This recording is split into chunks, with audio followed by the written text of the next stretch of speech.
And it's time to bring you the top international headlines of the day. US President Donald Trump said on Wednesday that a meeting between two US envoys and Russian President Vladimir Putin was reasonably good, but that it is unclear what happens now.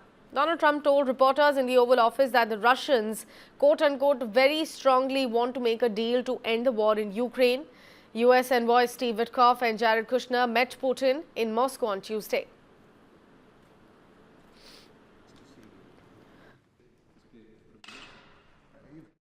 I don't know what the Kremlin's doing. I can tell you that they had a reasonably good meeting with President Putin. We're going to find out. You know, when I was in this office and I talked about no cards, I said, you have no cards. That was the time to settle. I thought that would have been a much better time to settle.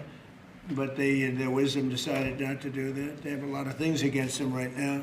But you have President Putin had a very good meeting yesterday with Jared Kushner and with Steve Witkoff. What comes out of that meeting, I can't tell you, because it does take two to tango. You know, Ukraine, I think we have something pretty well worked out with them. They're very satisfied, considering. And you spoke with Mr. Witkoff and with Mr. Kushner Last night. Did they give you the sense that President Putin still wants to end the war, still wants to make peace? He would like to end the war. That's what that was their impression. Now, whether or not, you know, that was their impression. You know, their impression was that he would like to see the war ended. I think he'd like to get back to dealing a more normal life. I think he'd like to be trading with the United States of America, frankly, instead of, you know, losing thousands of soldiers a week. But their impression was very strongly that he'd like to make a deal. Ukraine's push for NATO membership emerged as a key question of discussion during Russian President Vladimir Putin's meeting with senior American officials in Moscow, the Kremlin said. Putin's top advisor, Yuri Yushakov, said the nearly 5-hour talks held a day earlier with U.S. representatives Steve Witkoff and Jared Kushner did not produce a breakthrough on efforts to advance peace negotiations over Ukraine, but noted that the issue of Kiev's NATO aspirations featured prominently, a media reported.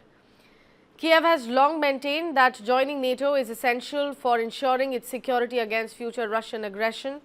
Moscow, however, insists that Ukraine must never be permitted to enter the Western military alliance, calling it a core security concern, as per Al Jazeera.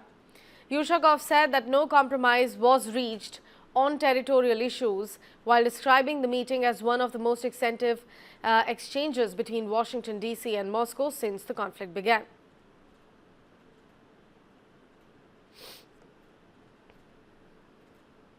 The U.S. military is ramping up its presence in Puerto Rico, deploying Osprey aircraft, naval ships and additional personnel as Washington, D.C. intensifies pressure on Venezuela. The build-up comes days after Venezuelan President Nicolás Maduro confirmed a respectful and cordial phone call with U.S. President Donald Trump, which he framed as a potential opening for diplomacy. Reuters reported on Monday, citing 4 sources familiar with the call, that Maduro told Trump that he was willing to leave Venezuela if he and his family received full legal amnesty, including the removal of U.S. sanctions and the end of a flagship case before the International Criminal Court. The call follows months of U.S. pressure on Venezuela, including strikes against alleged drug smuggling boats, threats of military action, and the designation of Cartel de los Soles as a foreign terrorist group.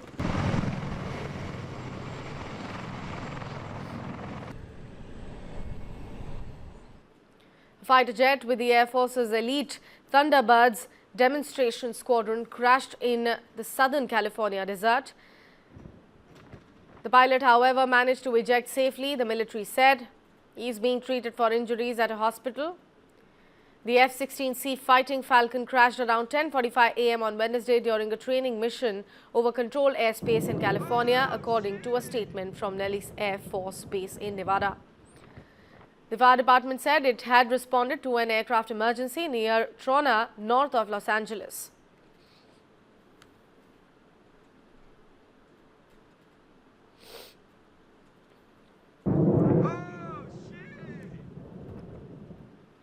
Billionaire private astronaut Jared Isaacman, President Donald Trump's nominee to lead NASA, on Wednesday touted his plans to put U.S. astronauts back on the moon before China gets there, and sought to portray himself as independent from SpaceX CEO Elon Musk as he faced his second Senate confirmation hearing. This Congress, and specifically this committee, understand the urgency of the moment. Jared Isaacman, President Donald Trump's nominee to lead NASA, faced his second Senate confirmation hearing on Wednesday. In his opening remarks, the billionaire and private astronaut warned senators of the consequences of falling behind China in a new race to the moon. This is not the time for delay, but a time for action. Because if we fall behind, if we make a mistake, we may never catch up, and the consequences could shift the balance of power here on Earth. Republican Senator Ted Cruz, the chair of the Senate Commerce Committee that oversees NASA, sought assurances from Isaacman that he would prioritize returning astronauts to the moon. We cannot lose the moon and lose the race to the moon to China. Isaacman made his fortune in e-commerce and payment processing technology. He has flown to orbit twice on all private astronaut missions as a customer and collaborator with Elon Musk's SpaceX. On Wednesday, he rejected notions that he is a close friend of Musk, someone who advocated for his nomination. Here's Democratic Senator Ed Markey. Was Elon Musk in the room when President Trump offered you the job? Senator, my interview, my conversations with the president, and there were dozens of people moving in and out of the room, and I don't think it's fair to bring any of them into this matter. So you once again, you're refusing to tell us whether Elon Musk was in the room that day. Trump first nominated Isaacman to head NASA last December, but then withdrew his nomination in May after a falling out with Musk. He was renominated by Trump in November. If confirmed to the post, Isaacman would oversee some 14,000 employees and a roughly $25 billion budget that the Trump administration has proposed cutting by 25% for 2026. The Sudani paramilitary force that besieged and then overran a city in Darfur in late October is systematically holding trapped residents for ransom, killing or in fact beating those whose families cannot pay. Witnesses, aid workers and researchers have said that. Witnesses of the violence in the Darfur city of Al-Fashir say the Sudanese paramilitary forces that overran the area are holding survivors for ransom. That's according to aid workers, researchers, and 33 former captives, including those now displaced here in the town of Al-Daba. Many told Reuters that those whose families can't pay are being killed or beaten. Reuters could not determine how many people are being held by the Rapid Support Forces and allied militias around Al-Fashir. However, Muhammad Adam says his son is among them. If I am displaced, where would I get money from? If you don't pay, they tell you, we will shoot him. Isn't this difficult? You don't have the money at all. It is very difficult. There are many who are held captive. More than 1,000 persons are being held. It is very difficult. My son is being held. I don't know if he is alive or dead. Now, my son, Abdel Motaleb Mohammed Adam Hamed, I don't know if he is alive or dead.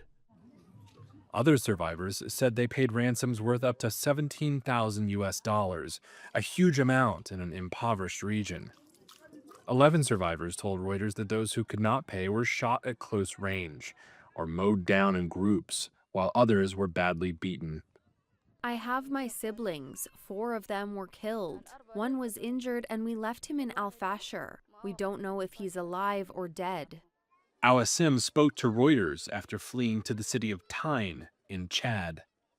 My other brother was told to turn on his phone and call my cousin. He said, I need money for them to let me go. He said, how much? He said more than $6,000. He transferred it to him and they let him go and dropped him off in Khartoum. Reuters could not verify their accounts in full. However, they shed light on the risk for those who couldn't reach safety after the siege. Witnesses have also described mass reprisals, including summary executions and sexual violence, since the RSF takeover. The RSF has frequently recruited fighters or militias on the promise of plunder rather than a stable salary, and there has been widespread looting in areas under RSF control. However, aid workers say ransom-seeking on the scale seen around Al-Fashir is a newer phenomenon. Asked for comment, RSF legal advisor Mohammed Mukhtar said most cases of detention and extortion of people from Al-Fashir have been carried out by a rival group whose members disguise themselves in RSF uniforms. The head of an RSF committee told Reuters it's investigating more than 100 cases of alleged abuse in Al-Fashir daily, with a large number of suspects arrested and 9 convicted. Al-Bashir's capture after an 18-month-long siege was a turning point in a war that erupted out of the power struggle between the RSF and Sudan's army. It has caused what the UN has called the world's worst humanitarian crisis. Both sides have been accused of war crimes. When the RSF seized Al-Bashir, up to 250,000 people were estimated to have been living there. It tightened the group's grip on a place where the Arab-dominated force and its allies were blamed for mass killings against ethnic non-Arabs earlier in the conflict, an echo of the genocide in Darfur 2 decades ago.